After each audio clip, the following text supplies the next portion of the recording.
I'm here to explain or to show the real object that explain the theorem 7. Theorem 7 states that two lines perpendicular to the same plane are parallel, and conversely, one of two parallel lines perpendicular to the plane, the other is also. Okay na?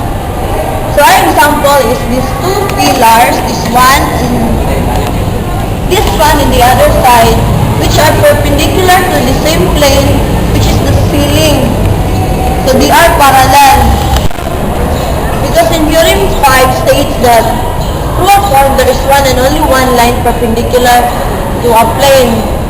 So if we have two distinct points, we can also have two perpendicular lines to the plane, these pillars on the other side.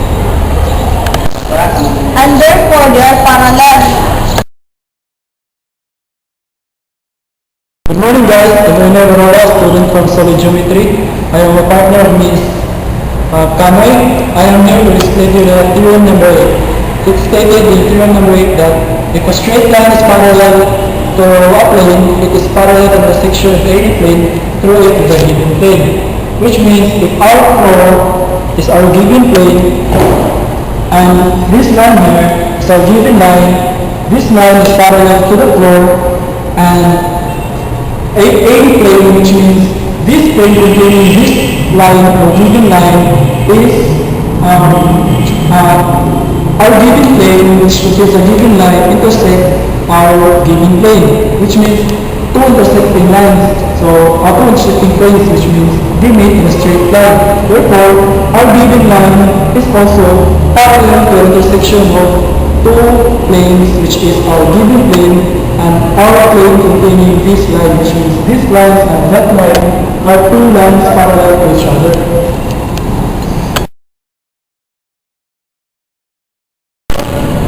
In theorem number 9, it is stated there that two planes perpendicular to the same line are parallel.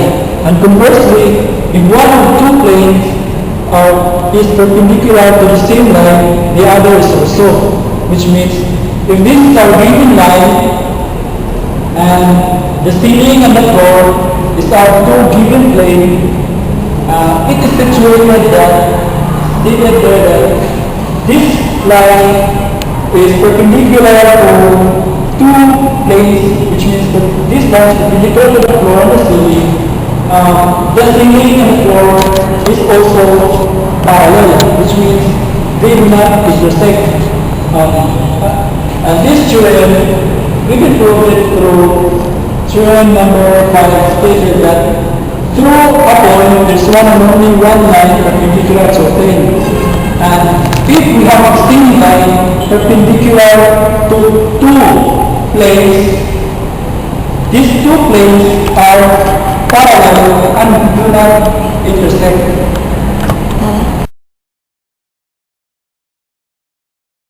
The theorem number 10 stated that if a plane is parallel to each of two intersecting lines, it is parallel to the plane of this line. What is our two intersecting lines?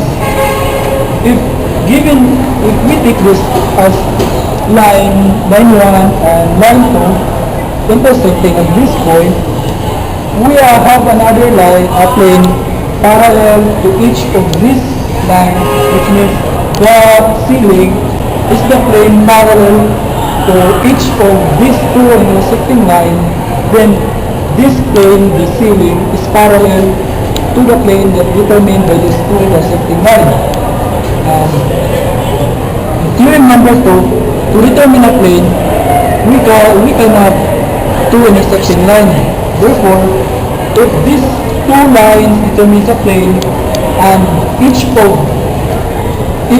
this line is parallel to the ceiling. Therefore, the plane that determines by these two intersecting line is also parallel to our given plane, which is the ceiling.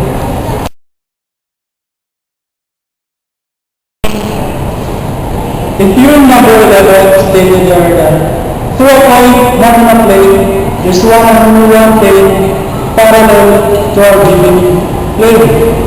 If this is our point as our given point and that wall is our given plane, it stated there that through this point there's only one plane, which means we make a plane which this point lies. So if this point here is the point of intersection of these two intersecting lines, which means this point is common to both lines, the horizontal line and the vertical line, which determine how to this board. It's stated there that this board is the only plane parallel to our given plane, which sustains our given point.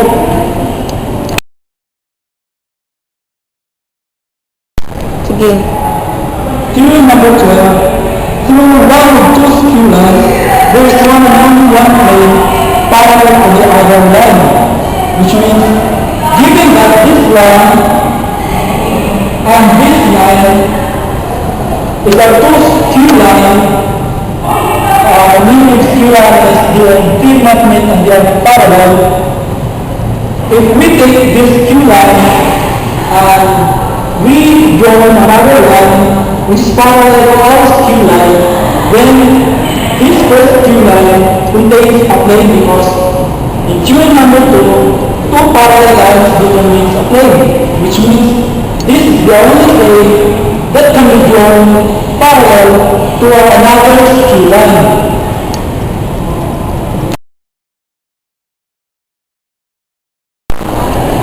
Theorem 15. To a point outside of which two non-parallel lines, there's one and only one plane can be drawn parallel to this line.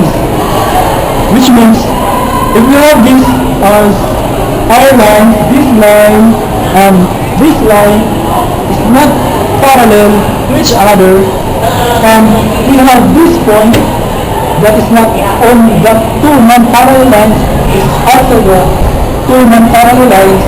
Therefore, we can only have a plane parallel to just two non-parallel lines. And this point, because this point is the point of intersection of two intersecting lines, which determine our plane there. The there is our plane, and the there is the only plane can be drawn parallel to our two non-parallel lines.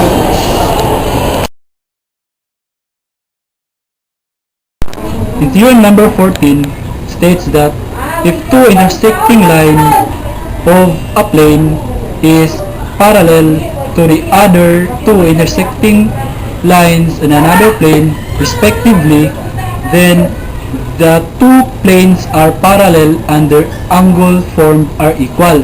So we have here this box. So these are the two lines intersecting, determined by this two plane, and there another is the two intersecting line here. If they are parallel to this intersecting line here, they are parallel respectively, which means this line is parallel to this line and this line is parallel to this line, which means they have formed an angle which are of equal measures. So these angles are equal, which means if we have to measure this angle is equals also to the angle of the other plane. That is theorem number 14.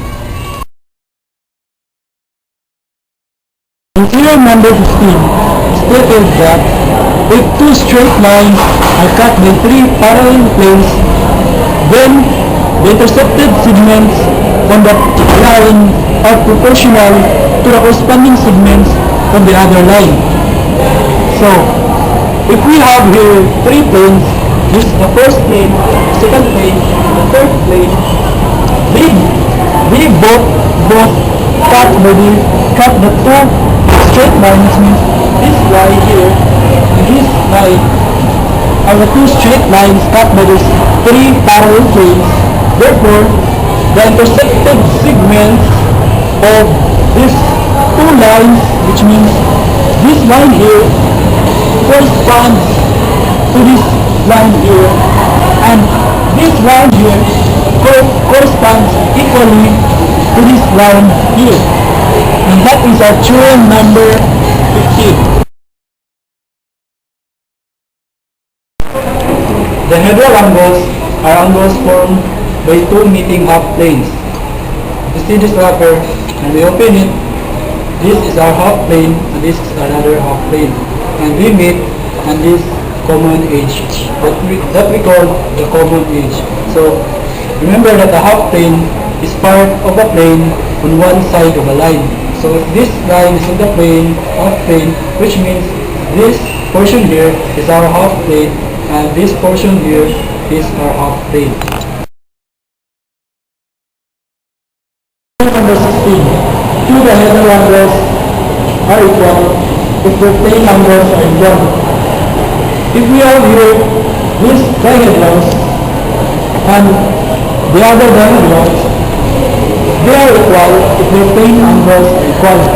Which means if this is the angle, they forms 90 degrees equally to the other dihedrals, this other dihedrals, then these two dihedrals are composed equal.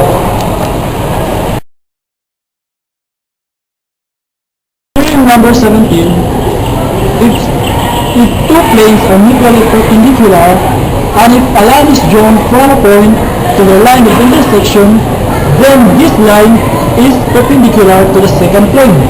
Which means, given that if we have this floor and this wall as mutually perpendicular to each other, and from a point of this wall at this point, draw a line to the line of intersection, which means this is the line of intersection, and from this point, draw another line perpendicular to the line of intersection. Therefore, this line here from this point is also perpendicular to the second plane, which is our floor.